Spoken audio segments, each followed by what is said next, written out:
Bueno, usted sabe que siempre en Telenoche buscamos miradas políticas, miradas económicas de lo que va pasando en nuestro país para llevarles a ustedes cada noche. Hoy quiero saludar a Lautaro Moschet, que es economista y que le agradezco que esté esta noche con nosotros. Lautaro, bienvenido, buenas noches.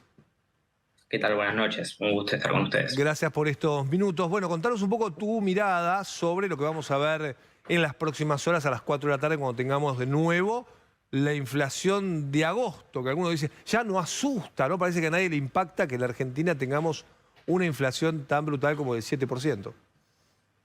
Bueno, sí, después del dato de julio, lo cierto es que uno esperaba ya que disminuya, digamos, en comparación con el mes anterior, la cifra de agosto. Lo cierto es que de cualquier manera el dato va a ser muy malo, por encima del 6%. Nosotros desde la Fundación Libertad y Progreso estimamos precisamente una inflación mensual del 6%, aunque según las expectativas del mercado que publica el Banco Central todos los meses, la inflación de agosto estaría alrededor del 6,5%, lo cual de vuelta, si bien hay una desaceleración con respecto al mes de julio, el dato realmente es muy malo. ¿Qué número tienen anualizado de inflación? Bueno, a ver, teniendo en cuenta que uno no ve que vaya a desacelerarse la inflación en los últimos meses del año, teniendo en cuenta esta dinámica ascendente incluso que se viene prestando desde el último trimestre, probablemente la inflación ronde alrededor de 95% y no se descarta tampoco un escenario de tres cifras. Cercano al 100%, decís vos. Así es. De Mm. vuelta, teniendo en cuenta el comportamiento de precios de los últimos meses y dado lo que uno puede prever que haga el Banco Central con esta suba de tasas, es muy difícil que la inflación pueda disminuir y siguiendo con la dinámica de vuelta de estos últimos meses, es muy probable que tengamos una inflación de 3 dígitos por primera vez desde principios de la década del 90, ¿no? El ministro de Economía, Sergio Massa, se mostró buscando recuperar reservas, ¿no? Con el tema del dólar soja, se juntó con el campo, viajó a los Estados Unidos con el Fondo Monetario, con el BID, pero no parece tener en la agenda el tema de la inflación.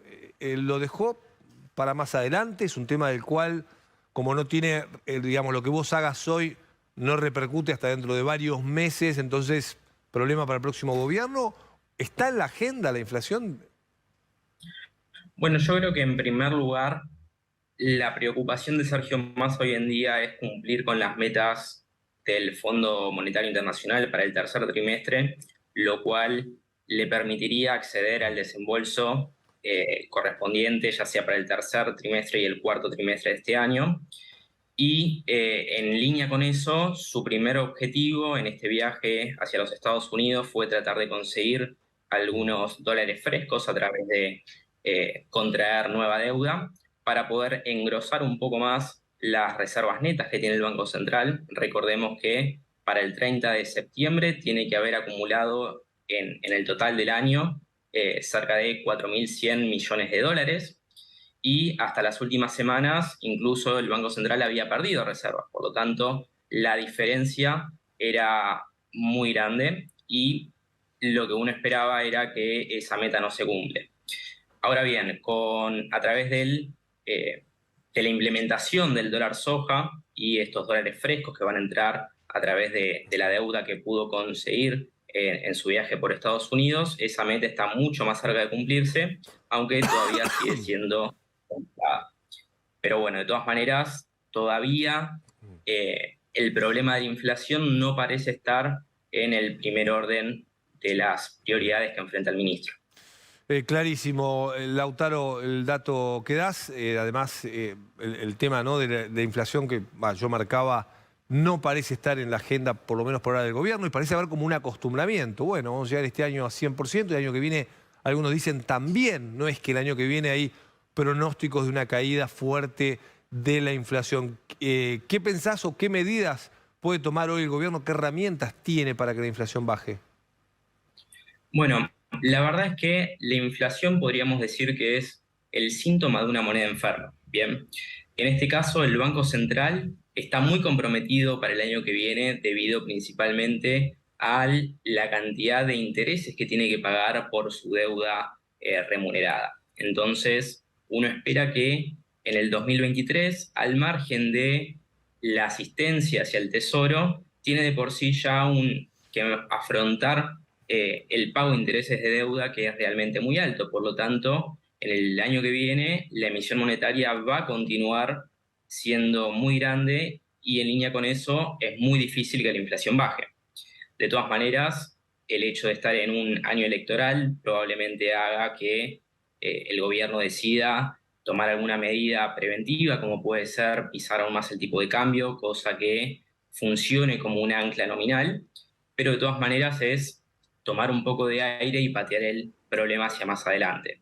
En definitiva, mientras el problema fiscal continúe acentuándose y no consigamos tener superávits, es decir, que el gobierno no logre gastar menos de lo que recauda, Ujú. la asistencia monetaria va a seguir tomando curso y va a ser muy complicado que logremos disminuir la tasa de inflación. Lo último, ¿hay ajuste o no hay ajuste? Porque viste que políticamente este gobierno no quiere usar la palabra ajuste, entonces busca readecuación, reasignación, qué sé yo, un montón de palabras. Todo el mundo sabe que lo que tiene que hacer es justamente ajustar los gastos del Estado. No en los sectores donde se necesita que el Estado esté. ¿No? Hay sectores como la seguridad, la discapacidad, digo, donde no puede haber ausencia del Estado. Pero sí tiene que hacer recortes en lugares donde efectivamente se malgasta el dinero, con organismos truchos que no sirven para nada, que a nadie le interesa que existan, que deberían estar cerrados completamente. Y sin embargo, no hubo ningún gesto hacia ese lado, ¿no? Entonces te pregunto como economista, digo, porque mirarlo políticamente, viste, unos te dicen que sí, que no, de acuerdo si les conviene políticamente, pero técnicamente, ¿hay ajuste o no? Bueno, lo cierto es que para este año el ajuste va a ser muy pequeño. Eh, el caso más concreto que se me viene a la cabeza ahora es la cuestión de las tarifas, es decir, nosotros vamos a tener que afrontar justamente un pago mucho más grande del que veníamos haciendo, pero dada la implementación de este ajuste de subsidios, lo cierto es que lo que va a ahorrar el gobierno este año es muy poquito. Mm. Entonces, verdaderamente, el que termina pagando ese ajuste, que termina siendo, en definitiva, bastante pobre en términos del déficit fiscal, recae precisamente sobre el sector privado, y el sector público va a continuar gastando. Incluso en las últimas medidas que tomó el ministro Sergio Massa, hubo una reasignación de los gastos corrientes en el que incluso destina más presupuesto hacia las empresas deficitarias públicas. En definitiva, el ajuste lo va a seguir haciendo el sector privado y veremos hasta dónde puede aguantar el gobierno sin que, digamos, Sí. explote en términos inflacionarios. Gracias, Lautaro, por participar esta noche. Te mandamos un saludo. Muchas gracias, hasta luego. Lautaro Moschet, economista, la mirada económica del día de hoy.